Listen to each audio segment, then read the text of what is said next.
April 21st. I'm Rim. I'm Scott. And this is Geeknights. Tonight we talk a bit about the fears and misconceptions surrounding RFID and privacy.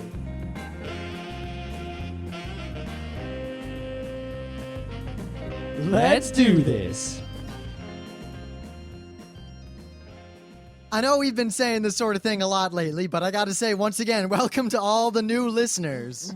Hopefully there are some. I can already see a couple. Someone was in the forum, we got some emails, and someone already sent me a picture they'd taken. But, yeah, for those of you who were at the event at Kinokuniya by Bryant Park on Sunday, we were there with TM Revolution. We did something fun, but we're actually not going to talk about that until Wednesday, because Geek Nights is actually 4 nights a week. And, Mondays are science and tech, and Tuesdays are gaming, and Wednesdays are the anime, manga, comics show that you're interested in. Yep, so today we're just going to talk about computers and shit you're probably not interested in. Yeah, but if you're a geek, you might have some overlap. I know a lot of people in that line waiting to see TMR. I saw some DSs. I saw some action in there. It still shocks and amazes me, like how many people are like geeks? Like they are geeky peoples. They are in the same culture as us, yet they do not have the technology knowledges. It's like I feel as if they go hand in hand. But why would they? Why would someone be an anime geek and be a computer geek? I am. Yeah, but that doesn't mean everyone else is. I know. It's like it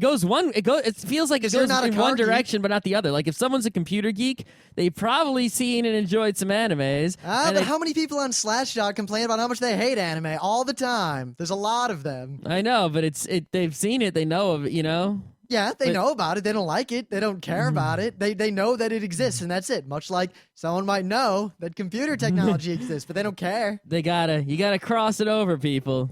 You can't be just like doing one part and not the other. Okay. Yeah.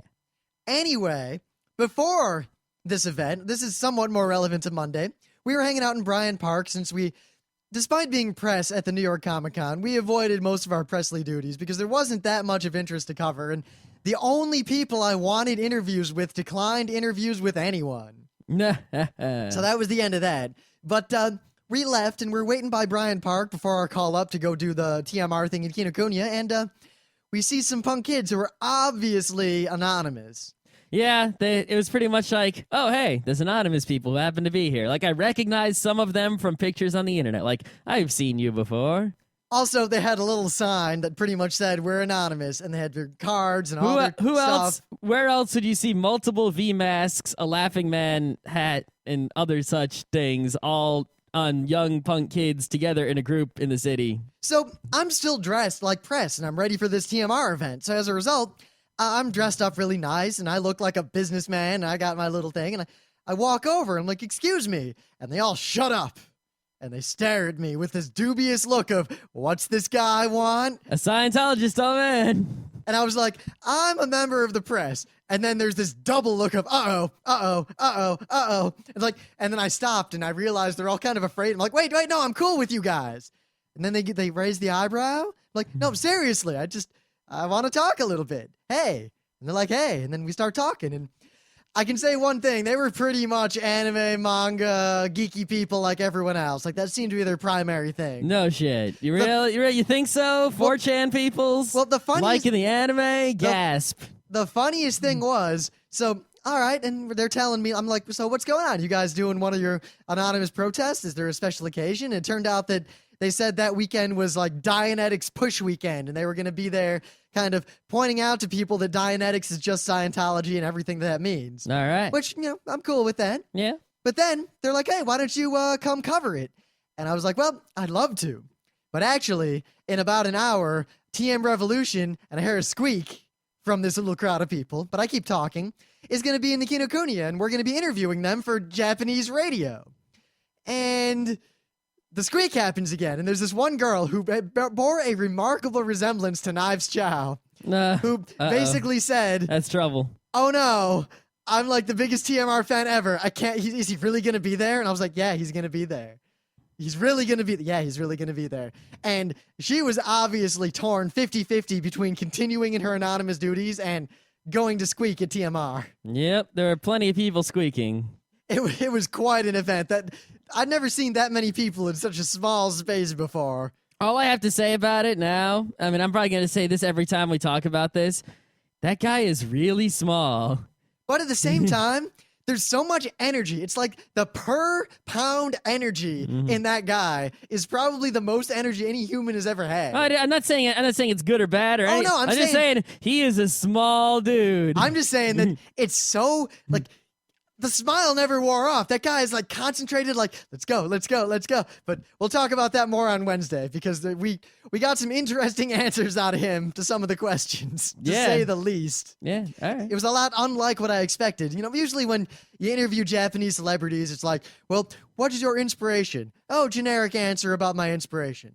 What do you think about your fans? Oh, Very generic serious answer. and flat answer that I've been told to say. And when he said something about if I had known that I would have my own Gundam when I was a kid, I probably would have peed myself. Yeah. It was pretty fun. Yep. But I don't know how the anonymous protest went out. I didn't see any mass media coverage, so I don't know. It wasn't a big anonymous protest, obviously, but Really, what they should just do is they should just hold hands and make a little wall around the stress testing booth. That's all they should do. that might be illegal. Is it? But what I will say, I have a little bit of advice for anonymous. But let people through if they ask. Because but, you know. no, you can't really do it that way. But you know, we talked, and they actually wanted Geeknights flyers. I gave them a whole handful of them, and they seem pretty cool. But I know a lot of you are probably listening now, anonymous, and I have a little bit of advice. I look at the way, for those of you who were there, that I was dressed, and you guys. I mean, the whole anonymous V laughing man thing works and is cool, but if you dressed like me and you were standing there looking very professional, as opposed to anonymous. Yeah, look at the Scientologists, right? They're wearing like really nice pants and tucked in like button-down shirts, and like all the girls are wearing like dresses and whatnot.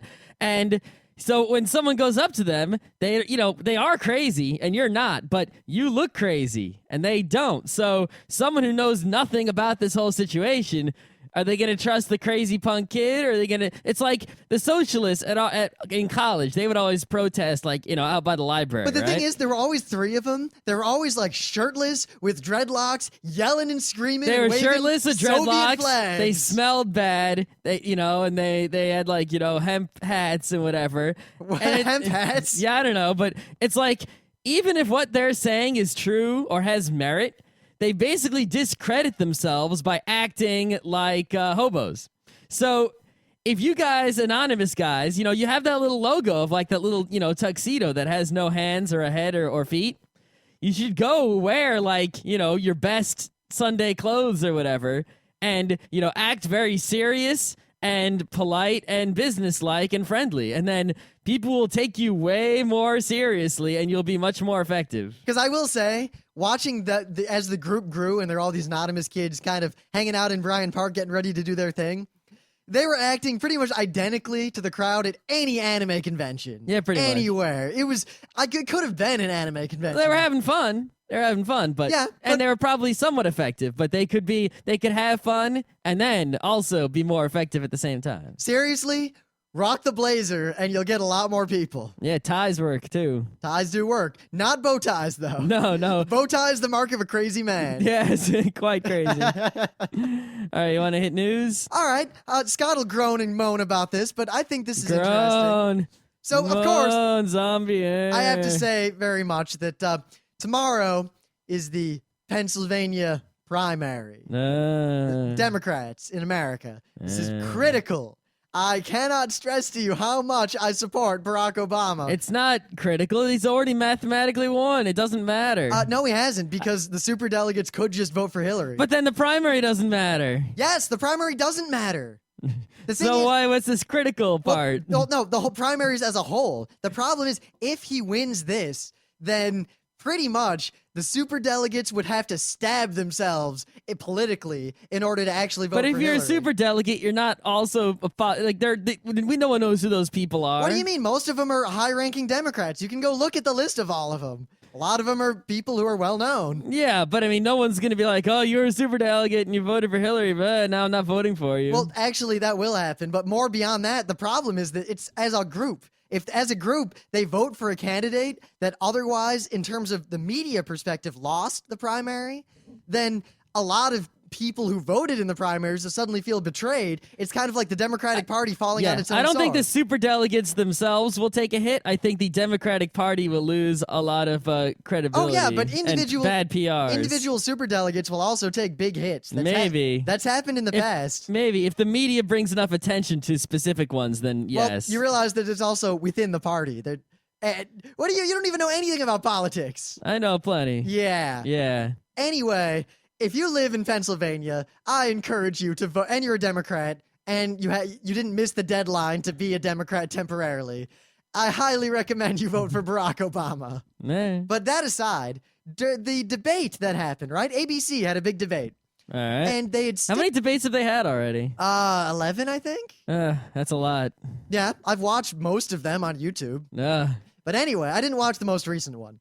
But ABC, because they staged the debate, set down some guidelines because the debate happened on the East Coast and live, but they had obligations to their West Coast affiliates.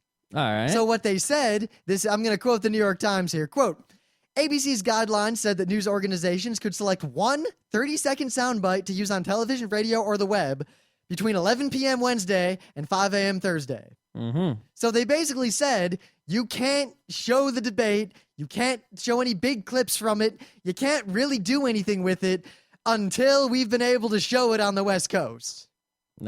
Luckily, now I have a lot to say about that. I mean, why don't they show at the same time on both coasts? Because then it's at a time when no one's going to watch it on the West Coast. Tough shit for living on the West Coast. There'll be a West Coast debate later, and you'll see that one, and we'll see. We'll have to stay up late to watch it. There won't be any more West Coast debates. Well, there were.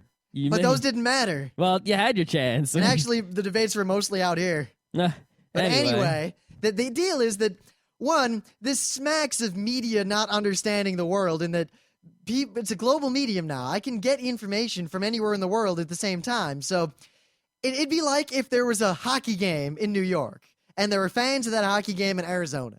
So they weren't allowed to broadcast the hockey game live. Instead, they filmed the hockey game and wouldn't let anyone talk about the results until it was prime time later, and then they showed it. Yeah, or they showed it on the East Coast, but no one was allowed to talk about it. Of course, people on the internet, people who are at the event live, just go on the internet and say what happened. Yeah, but they can't show clips from it. They can't show highlights. They can't show a long, well, this is what Barack said, blah, blah, blah, blah. But it turns out that pretty much every news organization other than ABC completely ignored this rule and showed very long segments from the debate, basically told ABC to piss off, and cited fair use. Yeah, I say fair use. I'm so happy about that, the way this has been handled. Yeah.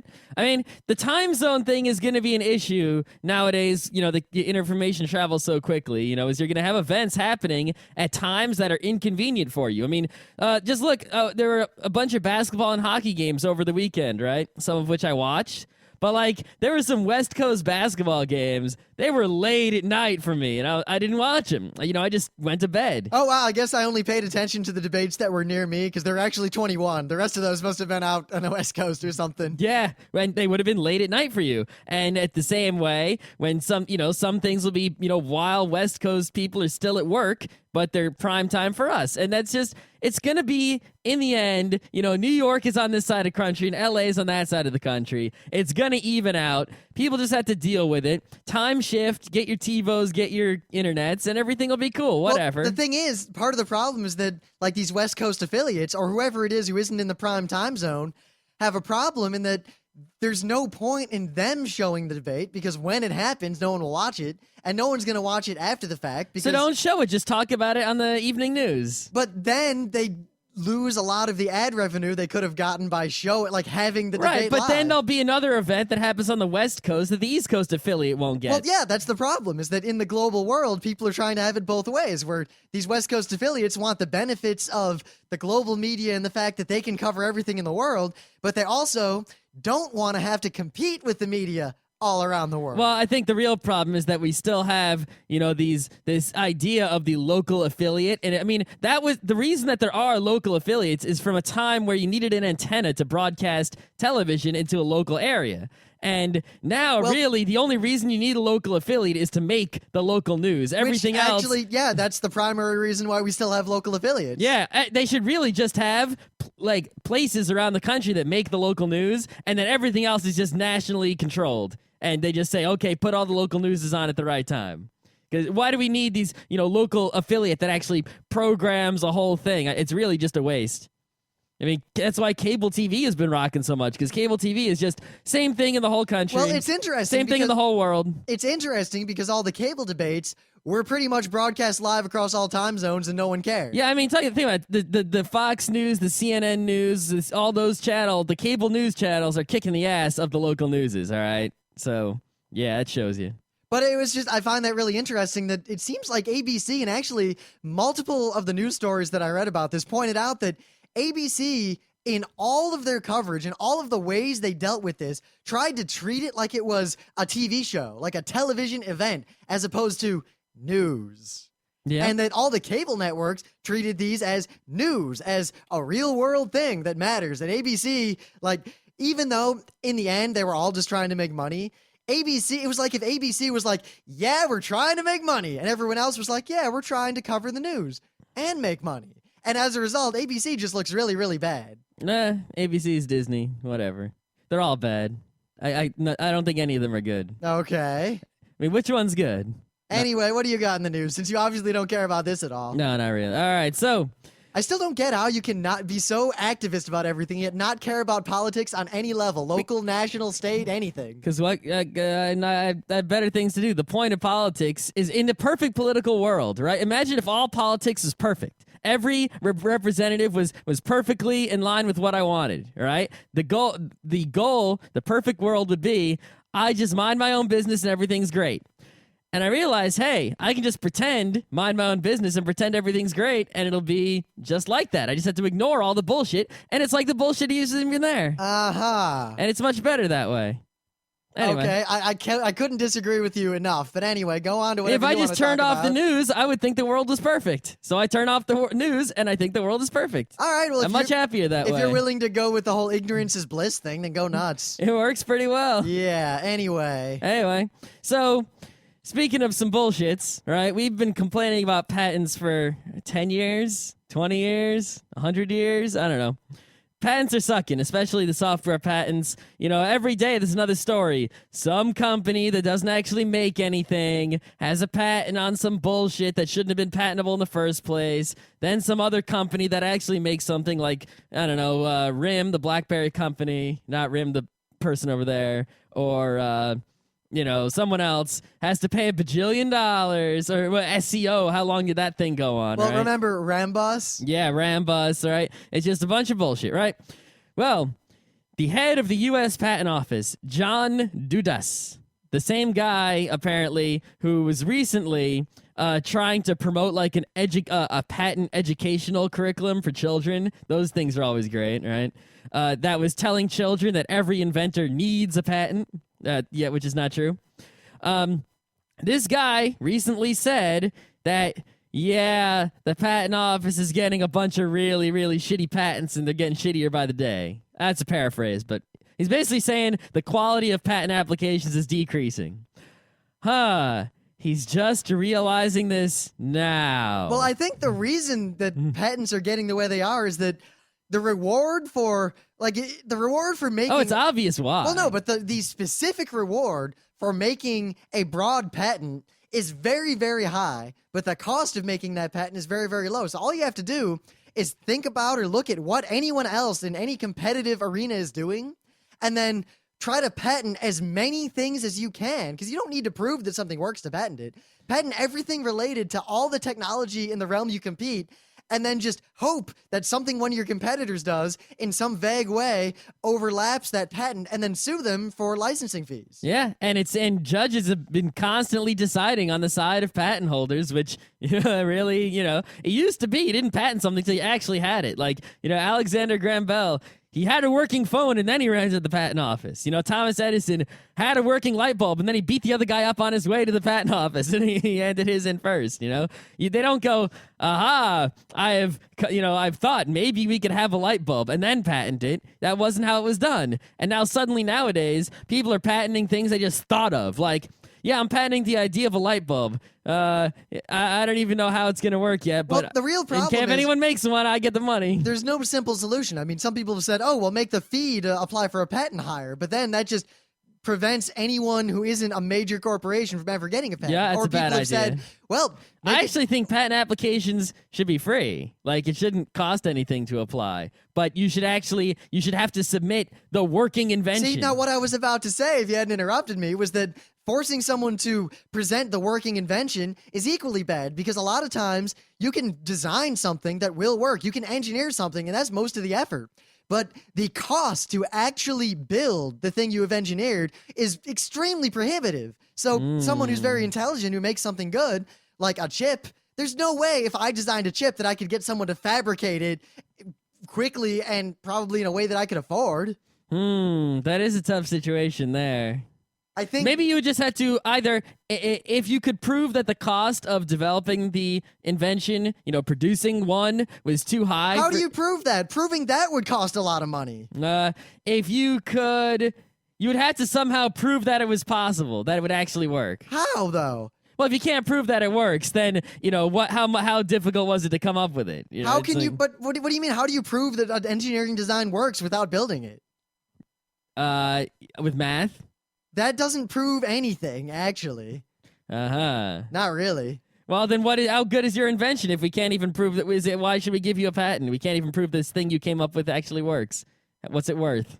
Okay. So what do you propose? Exactly what I just said. I just think it's a terrible idea. All right, what's your great idea, genius? There is no great idea. That's what I was saying. We need a more fundamental reform than simply changing the patent application process. I think we need a clearer definition of the exact social and economic purpose that patents are intended to enact. And then from there, go on to come up with policies that enact that idea as best as we can, as opposed to trying to reform kind of the interface with the system. I think another problem that's been happening more recently is that it's tough to tell like where invention stops and where innovation, the Microsoft word, begins. Like if I invent an improvement to something that already exists, like, is that really a new invention? How obvious was it? What if it was a little bit obvious? What if it was really, is this sliding scale? And we have to sort of figure out, where do we draw the line as to,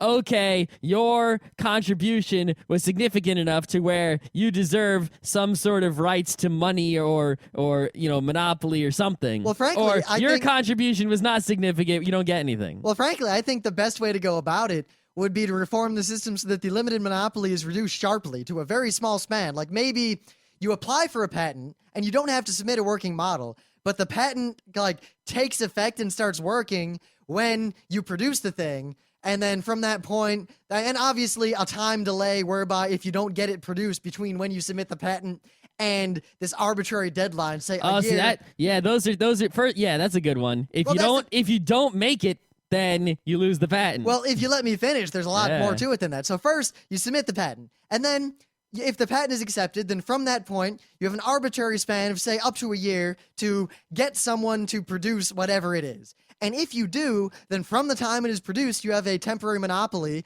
of, say, another short term, like 2 years maybe at most. But going along with this, we add much stronger protections on trademarks of branding and that sort of thing. So that you get the actual monopoly for a short term, you get the buffer time to prove that it was viable, because if it was viable, you patent it, someone will decide that it's worth investing in. If no one decides it's worth investing in, then obviously your patent was either ahead of its time or in other ways wouldn't work, and then obviously the patent expires, maybe with a clause that it can be reapplied for again in the future, some sort of delay. So, all right. So now, after you build it, that company that built it and you get a temporary monopoly of a couple of years to milk it for money and to establish your brand. But then after that short monopoly, the monopoly's gone, anyone else can compete, but you still have the soft monopoly that you were there first, you have the branding, and it'll it cause this long trail off of your monopoly instead of the hard long-term monopoly. I think that's a good idea for consumer type products, but actually I see a problem in that there are things in this world which take a very long time to make. If I patent some sort of new, equivalent of, the Hadron Collider, it's going to take 10 years to build it if we do build it, right? But I don't think things like that should really be patented. Maybe. But, there are some things which take an incredibly long time to actually make, or, maybe we make one. If you want me to go into more detail, I think it's not so simple as just, it came off the production line, but you set up a stipulation whereby the infrastructure is being built to put it in place. I think what you need to do actually is I think you need to actually give the patent examiners more, leeway. You don't set, this long. It's they look at the patent and they say this should take, no more than X years. I hate to say it, but I think think that's an almost ludicrous idea, because that implies that you have to have the patent examiners be experts in every possible field. They have a zillion patent examiners, and they have whatever you're submitting a patent for. They should have at least one expert in that field. But that's prohibitively expensive. That's how. I don't think that's a good idea. I think that the patent office should be fairly liberal with this kind of system in awarding patents, because a patent that is superfluous will either be ignored by investors or will not be enacted. But I don't think if there's no matter what the system is, if you have some sort of patenting, if the person who approves or denies the patent isn't incredibly knowledgeable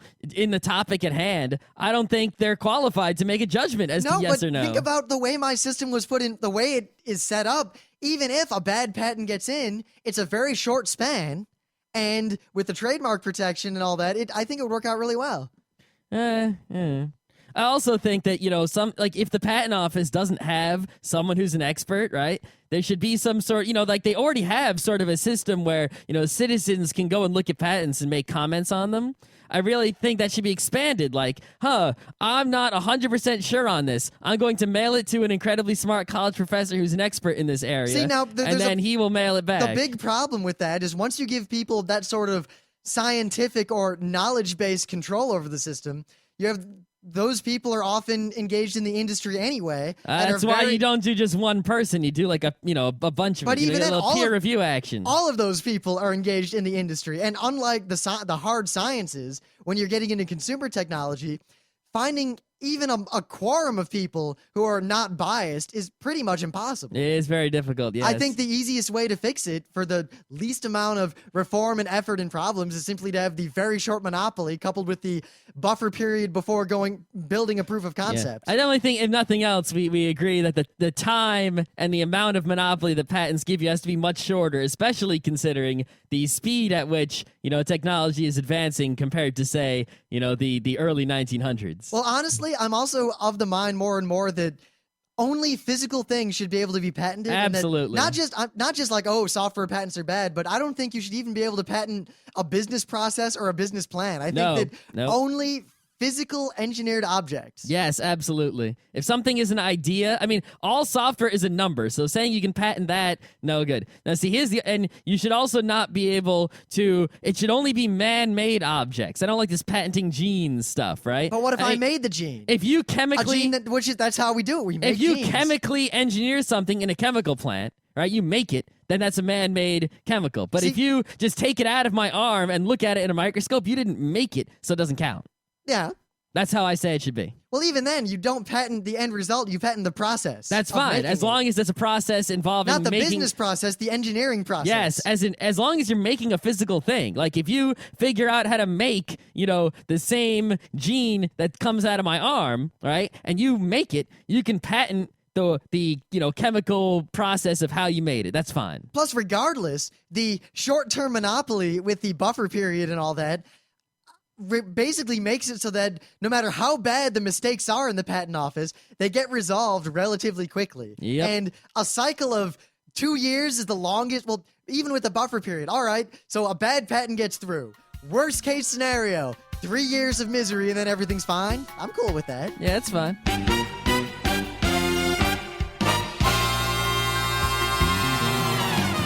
Anyway, things of the day.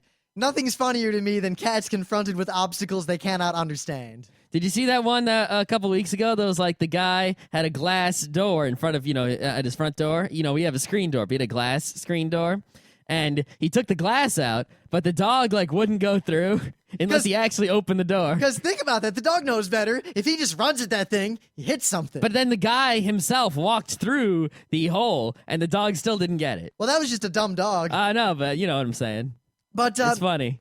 Basically, this I don't know the exact story, but you know those I'm gonna call this is an inside joke, but those Archangel Dark Angel cakes, the ones you get at like a grocery store. It's like a big. You go to the grocery store and you say, "Hey, I see that blank cake there. Write this on there." Write Archangel Dark Angel, lend me thy ear on it. No. Ear. That's a story from the kind of the golden age of the front row crew. Something like that. Well, maybe the silver age. I don't know. No, I don't know what age. that was definitely like was the ancient times. But by the way, just so you know, those cakes in the grocery store are full of trans fat. Don't eat those cakes. Don't ever buy one again. Those aren't good cakes. Because one of the FRC people had a birthday a few months ago, and I was like, we should buy a cake. We used to do that. We used to always get one of those cakes, and it was like a big deal. When do you remember to? We'd get them all the time at RIT because ice cream cake is a good way to go. A little Carvel, get the whale. I like the whale. I think those have trans fat too. I also like the watermelon. But anyway, those things, as we discovered recently, are like loaded with trans fat. Yeah, I'm no fan of I'm not big on the nutrition, but trans fat is pretty much poison, followed closely by high fructose corn. But anyway, those trans fat cakes always come with this big plastic shell to keep them fresh. Even though if you take that shell off, that thing's never gonna rot. Nope. But there's so much preservatives in there. I mean, the frosting will get hard and crusty, but that's about it. Now cats love these things. I've experienced this firsthand. Cats like a lot of things. But particularly those Archangel Dark Angel cakes. Cats will just go nuts over these things. If you leave one out and you have a cat, that cake is forfeit. But if you leave the shell on it, the cat can't get to the cake. But that doesn't mean he isn't going to try. And that's my thing of the day. This is hilarious because he's just like Homer when he's trying to get to that almost there. Almost there. All right, my thing of the day?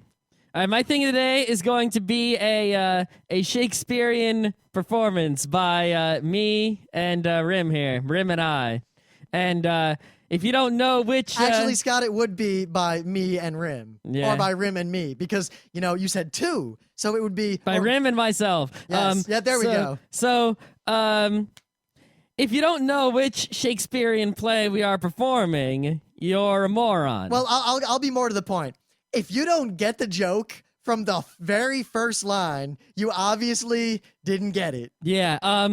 And then we're gonna link you to the script for this. We're just gonna do a very small part, like not even like a scene. It's gonna be like a piece of a scene. I'll admit I laughed out loud before I finished reading the first line because suddenly I realized what this was. All right, don't screw up the lines like you did last time. What last time? The first time. Okay. Yeah. All right.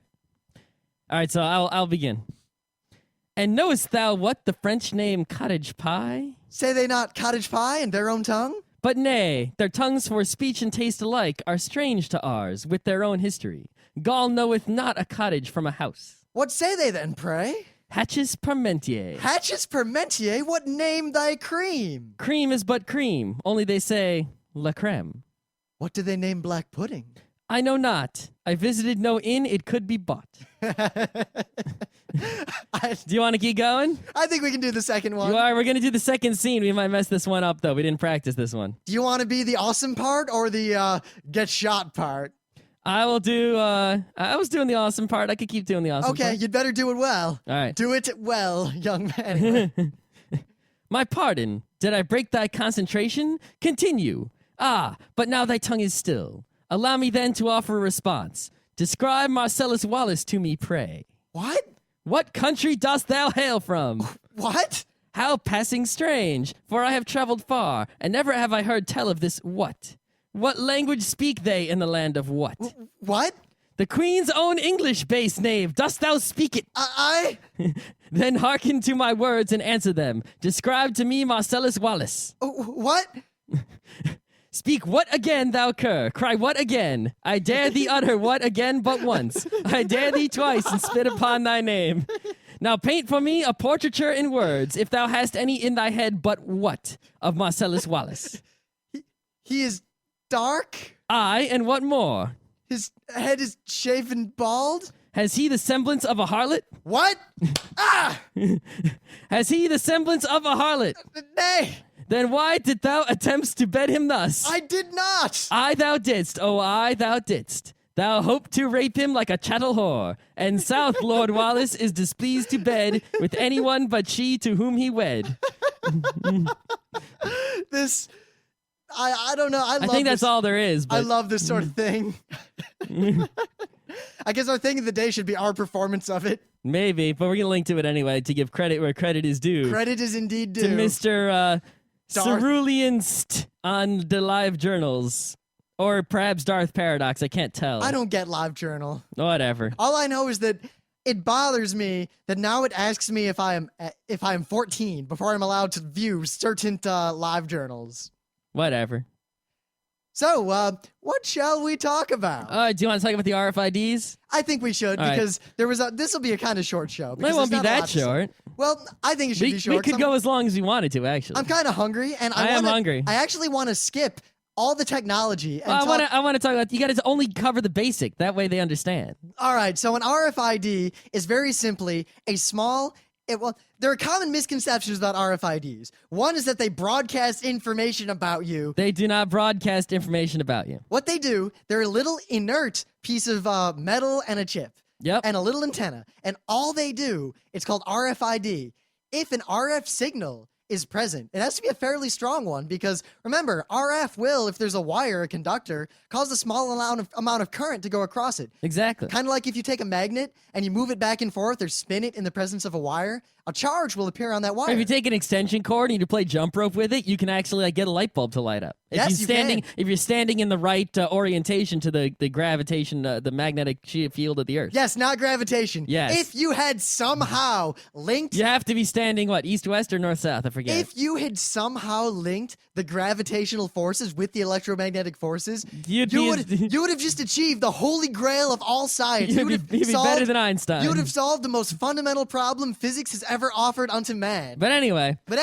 So RFID, you basically have this chip. I want to finish. It's real simple. In the presence of an RF field, a current will go through this chip, which will cause it to broadcast in a very small span through its little antenna, powered by the RF signal, a small series of bits. In other words, radio goes into the chip across an antenna. Powers it. And the chip powers up, and then radio comes out. And actually, if you put more radio in, you can get more radio out. So theoretically, but it's the same radio. It's not gonna change what it's broadcasting. It's just gonna. It's like if I'm the thing and Scott is the RFID. I go, hey, and Scott goes, what? And I go, hey, and he goes, what? Exactly. The louder you yell at it, the louder it yells back. But it's always gonna yell back less than you yelled at it.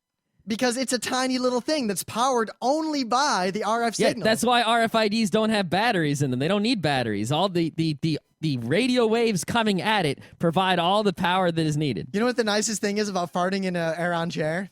It goes right through. It goes right through. Anyway. I'm sorry about that. All right, so RFID technology has been used in many places. In many places is replaced the barcode, right? Because now instead of having to turn something over and finding the barcode or whatever, right? All you do is you zap an RF radio wave at it, and then wherever the RFID is, you know it's in there somewhere. It'll broadcast back, hey, here's my ID number. And then you say, oh, okay. And then you know what it is. And you look it up in the database and you charge them the right amount of money. Or it's great. Like my badge for work has an RFID in it. Right. So Rim goes up to his office and the thing near his office says, is always going, hey, RFID, hey. And Rim waves his RFID near it, and then his. I don't even do that. There's multiple of them. Actually, there's turnstiles to even get to the elevator to get to my part of the building. Oh wow! And when I walk up, the turnstile says, "Oh, it's Rim," and it opens, and I walk in, and it closes behind me. No, that's a more powerful one than what we got. It's actually really cool because it's timed so perfectly that only one dude is getting through that thing. And I see people try to get through it, and it just hits them right in the mean machine. Oh. It's so excellent to see people get hit by that thing. But anyway, yeah, so it's Rim has a little RFID that he carries to work, and they have a database. Yep, they have a database that says this number is allowed in, this number is not allowed in.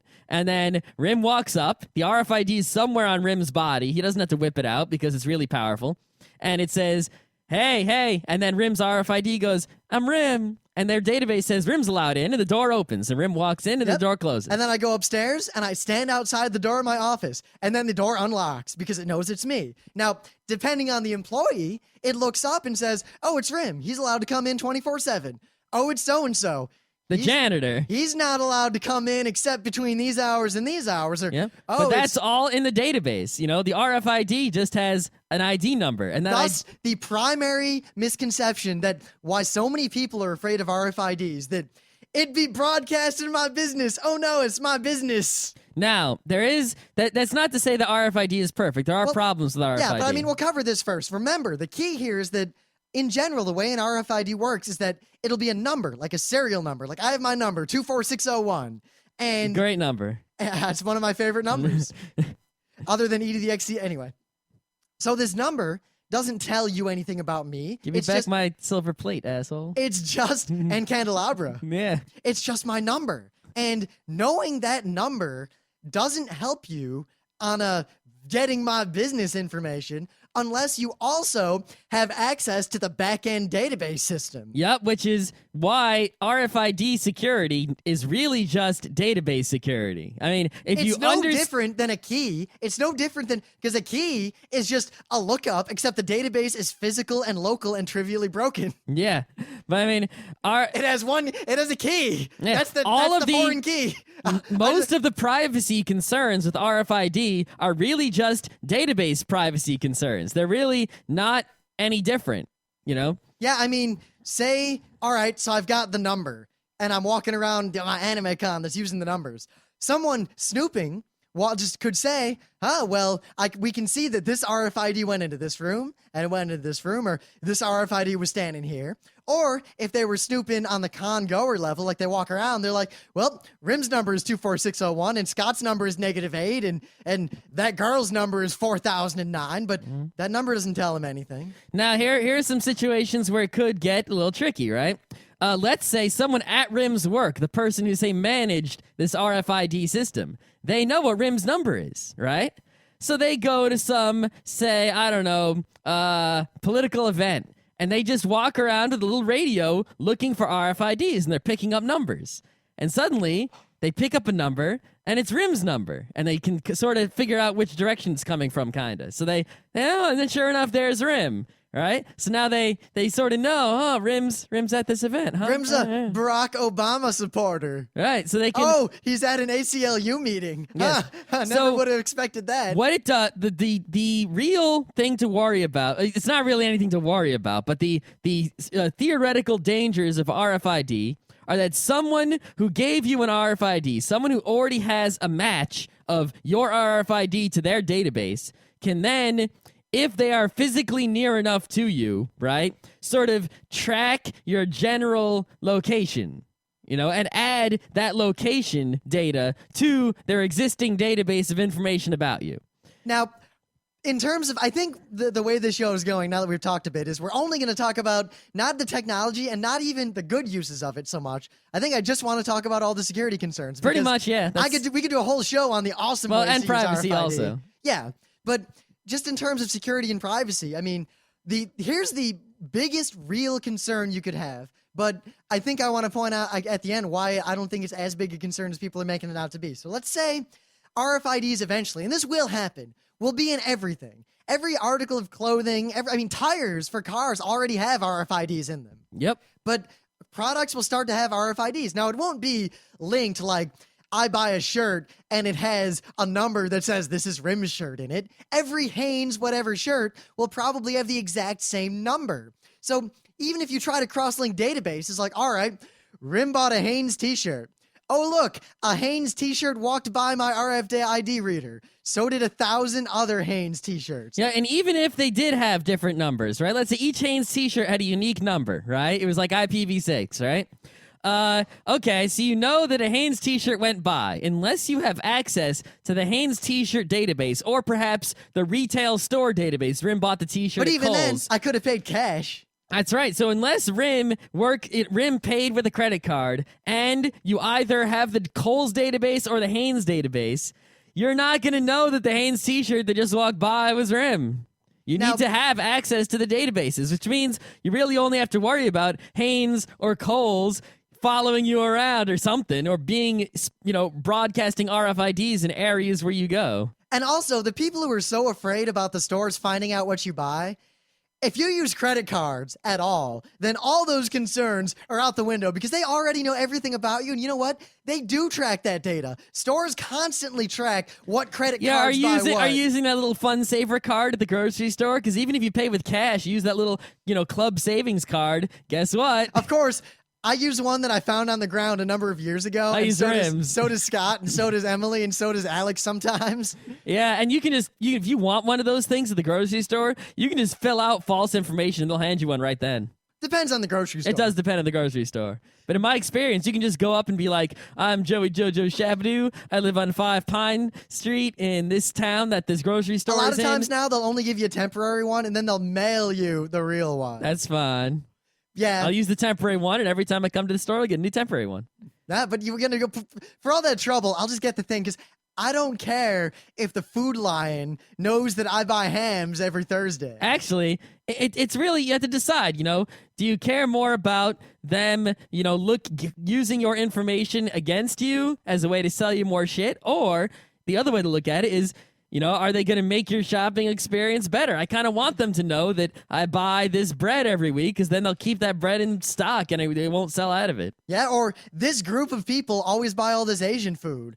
And they also tend to buy the very expensitive things in the other part of the grocery store. And they come on Friday. So what if we stock more of these ramens that they're always buying, and we make sure they're in stock on Friday, and because we know that they're big spenders anyway, they're more likely to buy that stuff. Yep. But here's the more paranoid security concern, and this is if I were doing the evil, nefarious things, how I would use RFIDs. So I can't easily track someone without knowing their database, whatever. So let's say the databases are secure. What if I spend a lot of time around you and I grab RFIDs whenever I can near you, and I get my agents to grab them near you? I know where you work. I know the things you walk by. So, I'm already spying on you.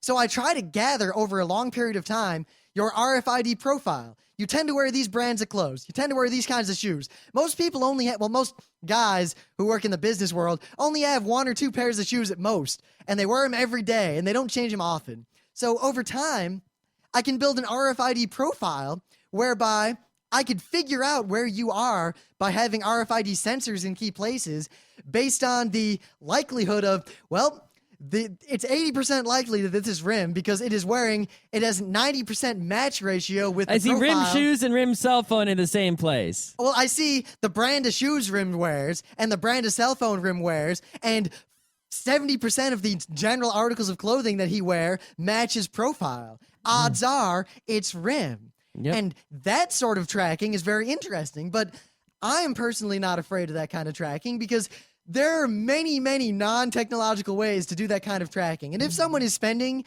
that amount of time tracking you, that's the least of your concerns. Yeah, I know, right? And really, all the data they can get about you is where you are. Now, beyond that, the and real... if you're going to nefarious places, right? Let's say you're going to some embarrassing places, like say a strip club, right? This is the real interesting part. And you don't want your wife to know, right? I don't imagine, strip clubs will be looking at everyone's RFIDs. They'll probably be, in fact, blocking, just to be like, we protect you. Well, it's like the scary porno shop on West Henrietta Road that we'd always drive by at RIT. Every porn stop has parking in the back where people can hide their cars. Yep. Also, what you could worry about, though, is the porn store could get all the RFIDs of people coming into their store and then blackmail you.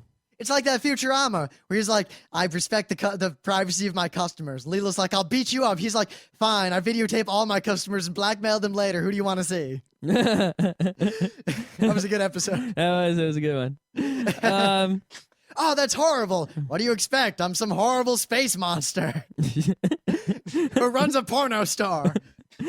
But the other thing is, RFID is RF. It is so trivial to block RFID. Yeah, tinfoil. One of those little, those little baggies that go around your Easy Pass. That works. Not even that. The range is not so great. Well, you can pump up the range with more power. No, but upping the power, one, makes you more noticeable by people who might not want you to be doing what you're doing. Yep. Like in... the FCC? Well, no, like in Snow Crash, where that gargoyle guy gets totally fucked by the fact that because he's spying on everyone with his high-powered equipment, he's kind of broadcasting the fact that he's spying on everyone with his high-powered equipment, and they just kill him. It's like, to have a high-powered thing, you're going to need, to carry a car battery around with It's you. just like all the Who's that guy with a car battery and a Ghostbusters device? It's just like in Silent Service, sonar. Active sonar lets you see the enemy sub, but it also tells the enemy sub exactly where you are. And now you both have a firing solution, and only Sean Connery can save the day by going full speed ahead before the torpedo arms. But... yeah, passive sonar for the win. But the thing is, it's difficult because, all right, so you up the power. Now, especially as RFIDs get more widespread, you get so many responses from all the Hanes t-shirts. Yeah, I mean, if you're in Times Square and you turn this thing on, you might be able to tell generally which direction they came from, but you don't really know. All you know is that they're within range. That's Plus, all you really know they is that this RFID is within range of where I am right now. Not even that, because they respond in the same signal space, and because they're the same, all the Hanes t-shirts that are gray have the same response.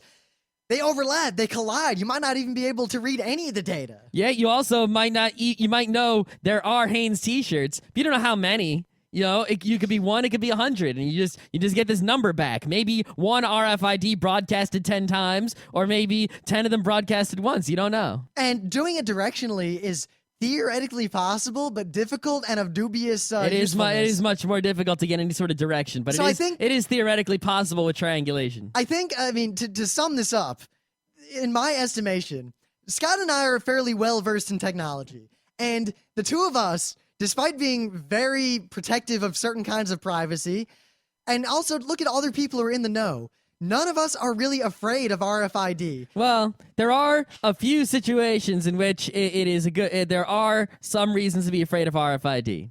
For example, if they were talking about putting RFID in U.S. passports, right? I just have a mesh bag I keep it in. Right. If you keep it in a little bag with a little, that filters out RF. Which is what I would do anyway. Which is what you would do, you're fine. Perfect. But if someone's dumb and they don't, let's say you're in a place that's not so friendly to the U.S., say Quebec, all right? You go to Quebec, right? And you have your U.S. passport in your pocket, but you're pretending to be Canadian because you don't want to be pissed off at you, all right? Someone's got a little RFID reader and they go, ha, this is a stupid American, ha, I will go beat him up now. Then there's a slight cause for worry, but you put your passport in a little protecty thing, good, you're done, whatever, no, it doesn't matter now. They can have the biggest radio in the world, it won't mean shit. Plus, I'm not afraid in a more general sense because, people think, oh, they can track me, but then if this technology gets widespread enough to where that'll happen, RFID will be everywhere, it'll be ubiquitous, and then the value of tracking you goes down as opposed to the value of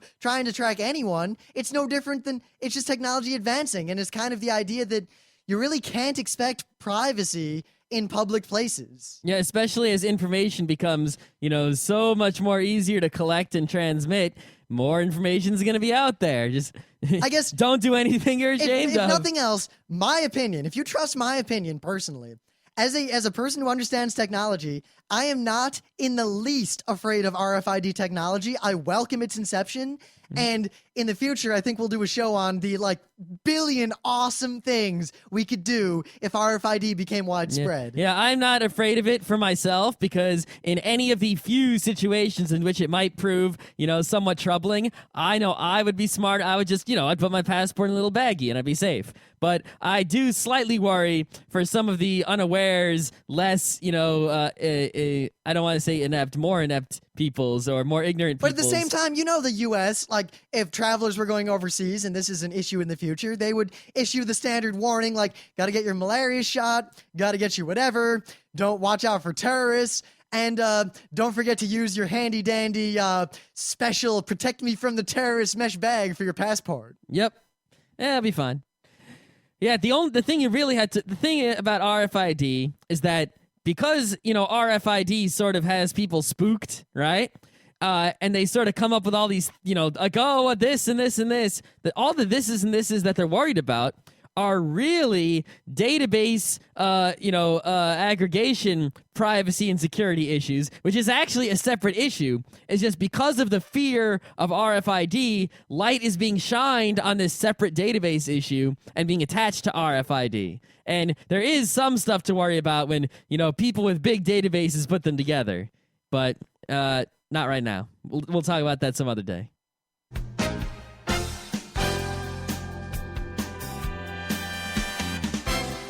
This has been Geeknights with Rim and Scott. Special thanks to DJ Pretzel for the opening music. Be sure to visit our website at www.frontrowcrew.com, where you'll find show notes, links, our awesome forum, a link to our Frapper map, and links to all the RSS feeds. We say feeds plural because Geeknights airs 4 nights a week, covering 4 different brands of geekery. Mondays are science and technology. Tuesdays, we have video games, board games, and RPGs. Wednesdays are anime, manga, comic nights. And Thursdays are the catch-alls for various rants and tomfoolery.